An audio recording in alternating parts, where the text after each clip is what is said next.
J'aimerais vous entendre en premier, vous, l'ancien parisien. Qu'est-ce que vous avez envie de nous dire ce soir après donc, cette défaite anecdotique ou finalement inquiétante? Moi, elle est inquiétante parce qu'on y croit à chaque fois qu'un entraîneur arrive, un changement de cycle. On nous annonce plein de belles choses et puis aussi on nous a parlé des problèmes qu'avaient causé Neymar, Messi notamment, qui était un problème pour le système, pour l'effectif, pour le fait de courir, d'avoir de l'agressivité. On les enlève, on change le système, on fait venir un nouvel entraîneur et il se passe à peu près la même chose.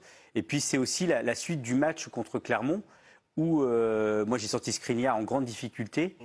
Alors Marquinhos qui avait joué à gauche, lui répète les mêmes erreurs depuis très longtemps. Et il y avait Ugarte qui n'était pas là. Donc on pouvait se dire, si Ugarte revient au niveau physique et agressif, ça va apporter quelque chose. Et finalement il était là.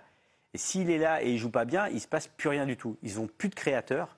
Donc moi je suis très inquiet, oui, ce lien entre la défense et l'attaque n'existe pas.